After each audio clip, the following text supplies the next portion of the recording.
Nah, bagaimana kabarnya? Alhamdulillah baik. Bagaimana kabarnya Bapak? Kabarnya baik juga. Nah, jadi begini, saya dari calon guru penggerak Angkatan 11 Kabupaten Merauke Utara, yang mana kali ini saya akan mempraktikkan rangkaian supervisi akademik dalam pengajaran dengan menggunakan paradigma berpikir coaching. Nah, untuk itu saya sebentar nanti akan mengamati bagaimana jalannya proses pembelajaran yang ibu lakukan di dalam kelas. Nah, kira-kira materi apa yang akan ibu ajarkan nanti sebentar? Materi yang saya bawakan adalah penerapan nilai-nilai Pancasila dalam kehidupan sehari-hari.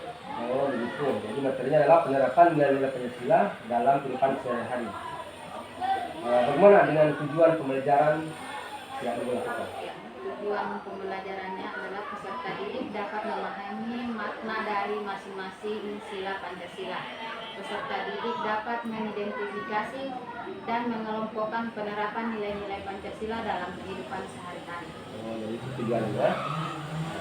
Sekarang ini area pengembangan yang ingin ibu capai sebentar seperti apa? Ini adalah aktif dalam diskusi kelompok dan menghasilkan produk. Jadi areanya adalah siswa tersebut aktif dalam diskusi kelompok dan menghasilkan diskusi produk ya begitu. Nah, jadi kira-kira area pengembangan yang akan kita capai yang lebih spesifiknya seperti apa? Diskusi kelompok. Oh, berarti anak-anak tersebut akan aktif ya dalam diskusi kelompok. Oke, jadi strategi apa yang digunakan dalam pembelajaran nantinya? Model PBL dan metode diskusi kelompok, pendekatannya diferensiasi. Oh, jadi strateginya adalah diferensiasi dengan metode diskusi kelompok dan model PBL ya. Gitu. Oke, jadi kira-kira jam berapa sebentar bisa? Jam 9.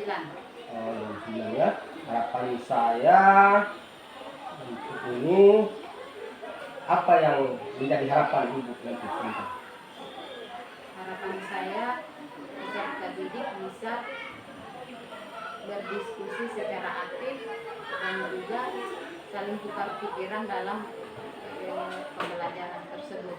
Oke, jadi harapan saya juga semoga pembelajaran nantinya bisa berjalan dengan lancar dan baik dan area pengembangan yang ingin kita capai bisa dicapai. Nah itu anak tersebut bisa aktif dalam pembelajarannya.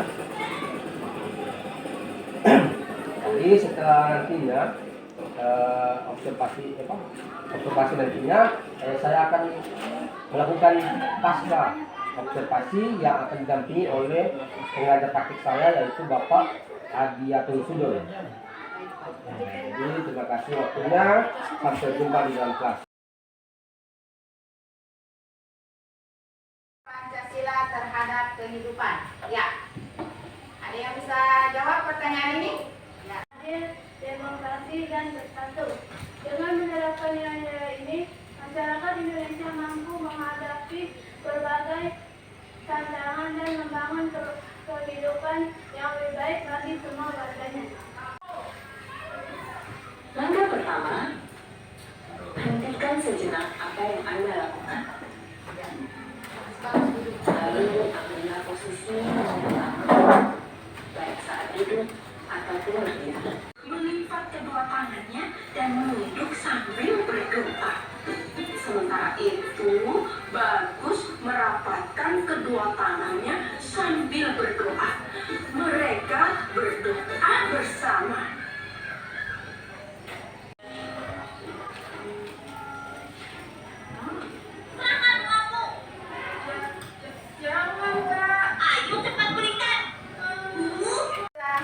Berikan tanggapannya. Saya Bu, Ayo silakan.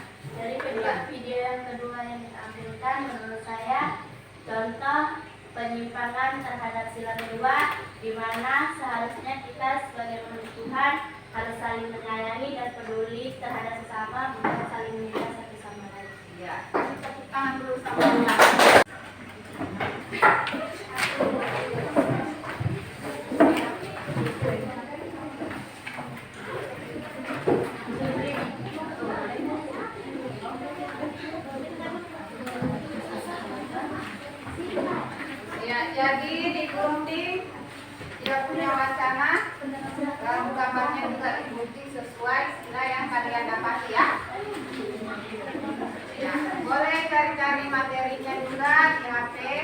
apa tambah referensinya ya.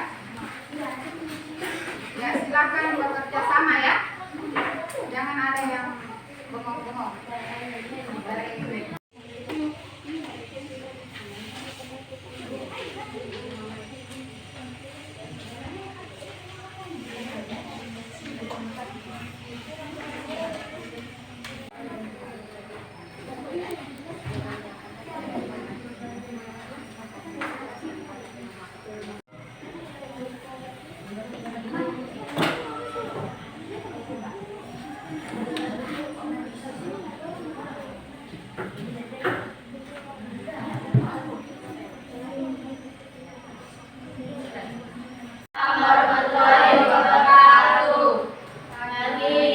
Kali ini saya akan mempresentasikan dari kelompok 4.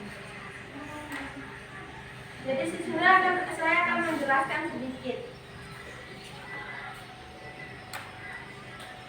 Kami akan mempresentasikan hasil diskusi kerja kelompok kami tentang keberagaman di sekolah SMPN 2 Buku Utara. Para siswa berasal dari berbagai latar belakang agama. Ada yang beragama Islam, Kristen, Hindu, Buddha, dan pula ada yang beragama Katolik. Meskipun berbeda keyakinan, mereka hidup rukun dan saling. Akan mempresentasikan hasil diskusi kami tentang kegiatan festival budaya. Semua siswa di sekolah berasal dari berbagai daerah dengan latar. Alhamdulillah baik juga. Jadi tadi kita sudah melaksanakan observasi proses pembelajaran. Ya, kemudian kita sudah melaksanakan juga pra-observasi. Sekarang pada kesempatan kali ini kita akan melaksanakan pasca observasi bersama Bapak Pengajar Praktek dari angkatan 11. Setelah melalui proses observasi tersebut, proses pembelajaran, menurut Ibu bagaimana perasaannya Ibu pada waktu melaksanakannya? Perasaan saya tentu sangat senang dalam mengajar peserta didik, walaupun ada beberapa siswa yang masih belum maksimal dalam mengikuti pembelajaran. Oh, berarti menurut Ibu sudah bagus, hanya kurang maksimal ya? Oke.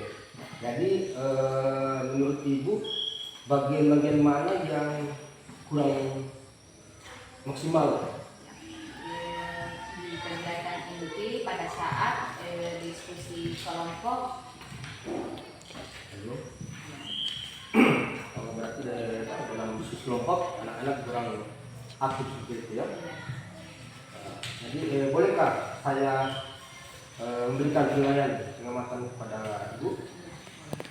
Menurut saya apa yang telah dilakukan itu sudah cukup bagus, sudah sesuai dengan tujuan pembelajaran, strategi pembelajaran dan model pembelajaran, yang mana anak tersebut melalui pembelajaran berbasis masalah itu sudah tercapai apa tujuan dari para pembelajaran yang dilakukan. Hanya saja memang ada beberapa hal yang perlu ditingkatkan ya, seperti anak-anak itu kurang maksimal ya dalam melakukan diskusi kelompok. Menurut Ibu, mengapa anak-anak tersebut kurang aktif dalam pembelajaran diskusi kelompok itu? Mereka masih dalam mempresentasikan kelompok mereka ke depan itu masih saling mengharapkan, masih malu-malu begitu. Jadi saling mengharapkan. Berarti mereka masih dalam masih malu-malu ya, gitu. Masih tidak maksudnya hanya terfokus pada satu orang saja ya, tidak semuanya terlibat dalam diskusi kelompok tersebut. Kemudian dalam presentasi mungkin ya seperti itu. Jadi sekarang ini menurut Ibu tindak lanjut supaya pembelajaran yang ibu lakukan nantinya bisa maksimal seperti yang diharapkan. Mungkin saya akan melakukan pengarahan kepada peserta didik bahwa mengarahkan peserta didik supaya jangan malu dalam mengerjakan kelompok atau presentasi ke kelompok di depan ya, supaya mereka lebih berani lagi, lebih aktif lagi. Saya kira segitu supaya peserta didik agar aktif semua dalam kerja kelompok. Mungkin bisa saya memberikan alternatif. Menurut saya kalau bisa sebelum diskusi itu anak-anak itu tersebut bisa dibagi tugasnya ya, supaya anak-anak tersebut bisa bertanggung jawab pada tugasnya masing-masing, sehingga tidak ada anak yang merasa dia saja yang mengerjakan, karena dia tidak bisa tugas kira tugasnya, maka dia bisa mengerjakan apa yang dia kerjakan ya. Jadi sekarang rencananya kapan tindak lanjut dari proses pembelajaran yang akan ibu lakukan? Insya Allah minggu depan saya akan menindaklanjuti proses pembelajaran tersebut.